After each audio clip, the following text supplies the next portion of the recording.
여러분은 영생의 가장 큰 걸림돌이 무엇이라고 생각하십니까?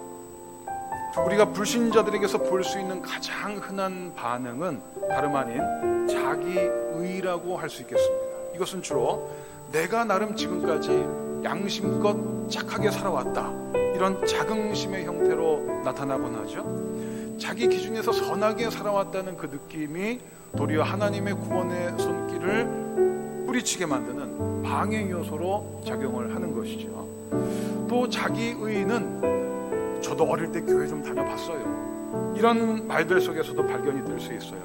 어릴 때 잠시 교회 생활을 좀 해봤다는 그 설익은 경험이 오히려 참 생명으로의 진입을 가로막는 장애 요소가 되고 있는 것이죠. 피상적 지식이 전적인 무지보다 더 나쁜 경우의 예라고 할 수 있겠습니다.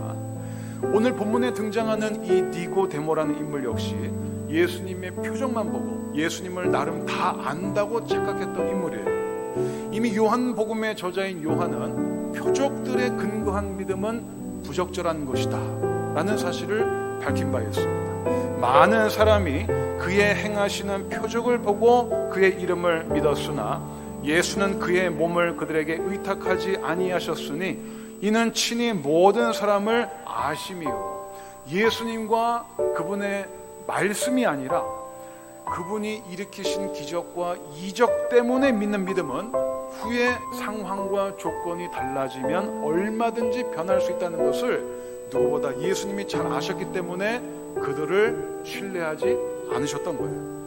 그런데 오늘 본문에 동일한 어둠 가운데 있었던 니고데모가 이제 빛이신 예수님께 나와서 중요한 질문을 던지기 시작합니다.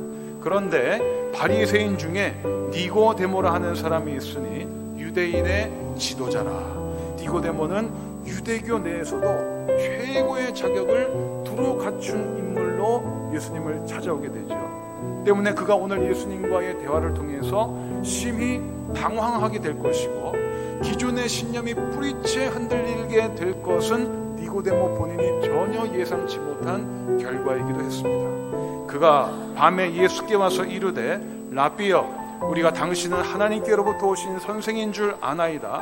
하나님이 함께 하시지 아니하시면 당신이 행하시는 이 표적을 아무도 할 수 없음이니이다. 예수님이 랍비라는 자격증을 획득할 만한 공식적인 경로를 거치지 않으셨기 때문에 유대교 내에서의 지도층 인사라고 할 수 있는 니고데모가 예수님을 일컬어 선생님, 랍비여 이렇게 부른 것은 굉장히 호의적인 표현입니다. 그러자 예수님이 니고데모의 이 말을 받아서 3절을 보시게 되면 대뜸 하나님 나라를 언급하시죠. 이것은 니고데모의 언급 속에 하나님 나라의 회복이 언제 가능할 것이냐, 압제받는 이스라엘 민족의 비참한 현실이 언제면은 종식될 것인가 하는 질문이 함축되어 있었기 때문입니다.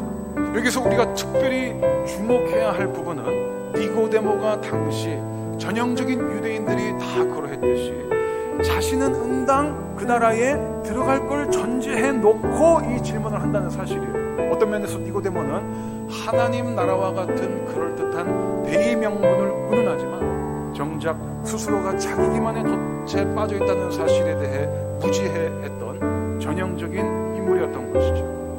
니고데모의 질문에 대한 예수님의 답변은 내가 그러한 영적 어둠의 상태로는 그 나라에 들어가기는커녕 볼 수조차 없다는 답변이었습니다. 예수께서 대답하여 이르시되 진실로 진실로 내게 이르노니 사람이 거듭나지 아니하면 하나님의 나라를 볼 수 없느니라.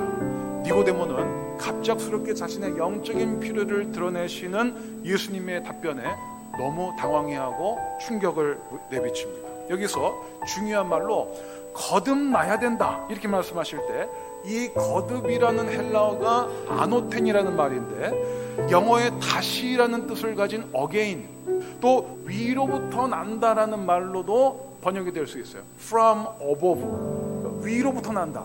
거듭이라고 번역을 하게 되면 하나님의 나라에 들어가는 것이 육체적 탄생에 비견되는 중대한 국면이라는 사실이 강조되게 되죠.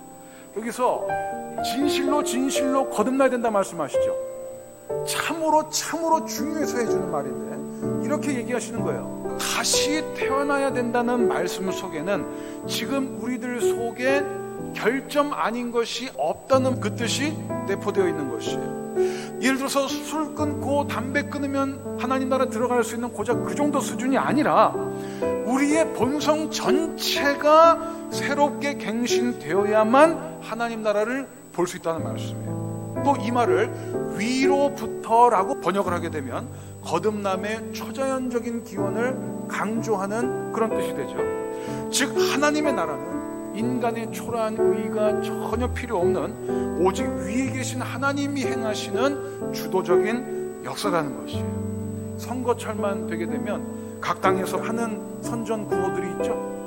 예를 들어서 환골탈태해서 국민을 더욱 섬기는 그런 당이 되겠습니다. 그러고선 달라지던가요? 새로운 존재가 정말 되던가요?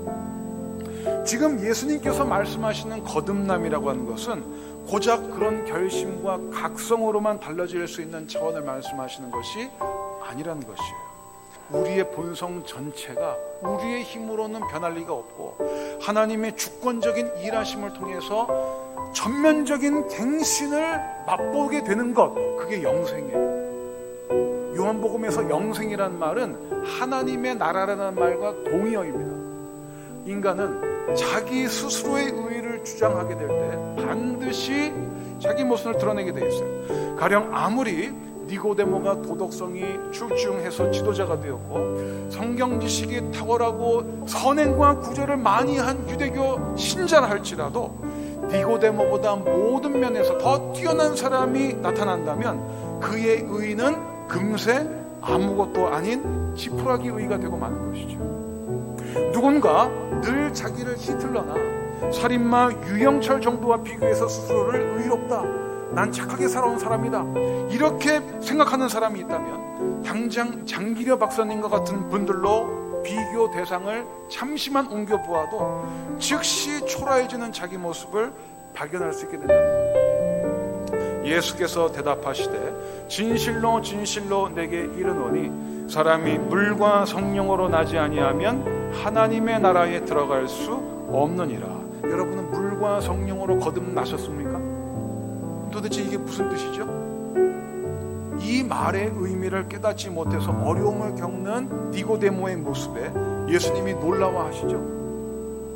네가 이스라엘의 성경 가르치는 교사라고 하면서도 물과 성령으로 거듭난다는 말을 도대체 금시초문인 것처럼 받아들이니 내가 더 놀랍다, 이렇게 말씀하시는 것은 이미 구약 성경에 물과 성령으로 씻김받고 새로워진다는 사실이 도처에 나타나고 있다는 사실을 말씀하시는 거예요. 나는 목마른 자에게 물을 주며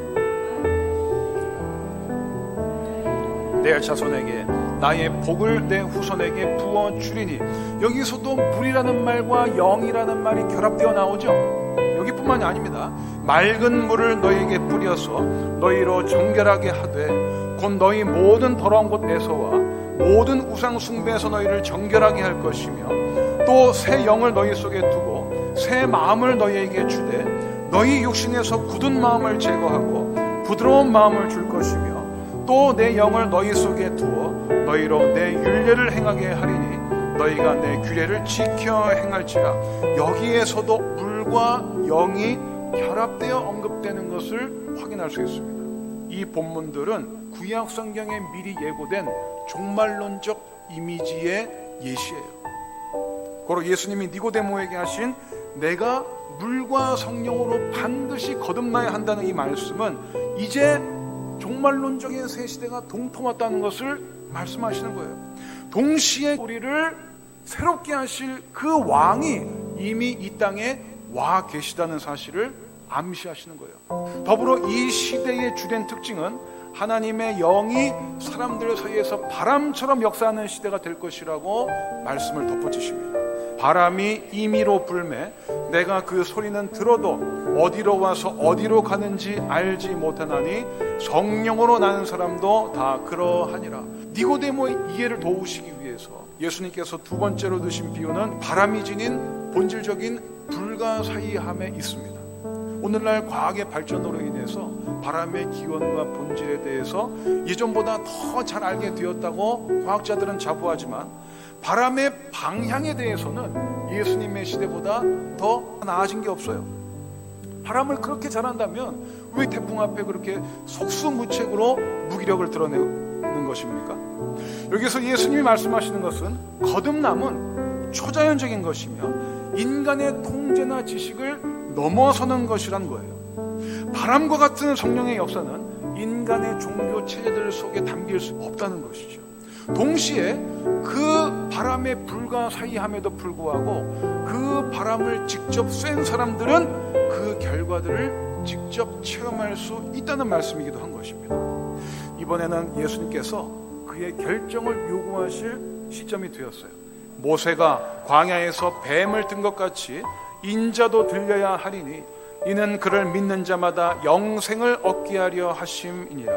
이것은 과거 민수기 21장에서 광야의 이스라엘 백성들이 하나님께서 베푸신 만나를 악하게 불평했다가 독뱀에 물려 죽게 된 상황을 빗대어서 하고 계신 말씀이죠. 인류는 단 한 명도 예외 없이 독뱀에 물린 치명적인 상태에 처해 있다는 거예요. 죄와 사망의 상태에서 살 길은 단 하나, 과거 광야의 이스라엘 백성들이 높이 들린 장대 노뱀을 바라보고 생명을 얻었듯이 오직 예수님을 바라보고 그분만을 의지하는 믿음으로 우리도 똑같이 생명을 얻게 된다는 것이죠. 당시 이스라엘 백성들이요, 그 노뱀의 세세한 의미를 다 알고 바라본 게 아니에요. 그 노뱀을 올려다보면 반드시 생명을 얻게 될 것이라는 명령에 단순히 순종했기 때문에 그들이 살 수 있었던 것입니다. 그런데 여기서 흥미로운 것은 왜 하필 십자가의 상징이 노뱀일까요? 예수님의 십자가 죽음이 어떻게 뱀을 장대에 매다는 것과 같을 수 있죠? 뱀은 문제의 해결책이 아니라 그 문제를 일으킨 원인 아니던가요? 장대에 매달린 뱀이 상징하고 있는 것은 우리 안에 깊이 뿌리 내린 그 악이 십자가에서 예수님께 상처를 입히게 된다는 그런 뜻입니다. 십자가는 어쩌다가 발생한 일이 아닙니다. 하나님은 이제 우리의 죄악된 삶, 아니 우리의 죄악된 본성 속에까지 찾아 들어오셔서 십자가를 통해 하늘과 땅을 다시 이어주시는 더없이 좋은 사다리가 되어주시는 거예요. 하나님이 세상을 이처럼 사랑하사 독생자를 주셨으니 이는 그를 믿는 자마다 멸망하지 않고 영생을 얻게 하려 하심이라. 유대교에서는요, 하나님께서 이스라엘 외부에 바깥 세상을 사랑하신다는 언급을 좀처럼 하지 않았다고 해요. 그런데 예수님을 통해 하나님의 사랑이 인종과 국가의 한계를 이제는 뛰어넘어서 열방으로 뻗어나간다고 말씀하시는 거예요. 새 시대를 알리는 복음의 주된 특징이 바로 요한복음 3장 16절에서 선언되고 있는 것입니다. 이 구절에는 하나님의 헤아릴 수 없는 사랑이 강조되고 있죠. 만일 사랑의 깊이라고 하는 것을 그 선물의 가치로 측정할 수 있는 것이라면 하나님의 사랑은 이 이상 더 클 수 없을 거예요. 왜냐하면 그분께서 사랑의 선물로 우리에게 내놓으신 것은 가장 값진 소유물이자 유일하시고도 영원히 사랑하시는 그분의 아들이셨기 때문입니다. 고로 영생을 소유한 사람, 거듭나는 사람은 반드시 그리스도의 십자가를 볼 때 사랑으로 넘쳐 흐르는 하나님 아버지의 마음을 보게 되어 있다는 거예요. 하지만 하나님의 은혜로 베푸시는 이 사랑은요, 결코 자동적으로 주어지는 것이 아닙니다.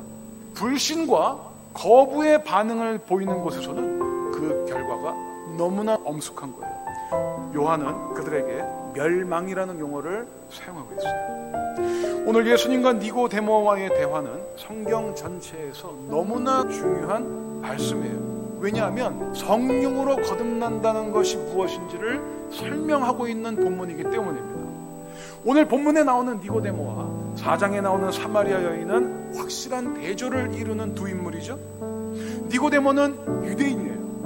유대인 중에서도 모든 자격을 두루 갖췄다고 자부심을 가져도 좋을 만한 그런 유대인이었고, 유대 사회 내에서 도덕성 검증을 끝낸 산헤드린 공의회 회원이었어요.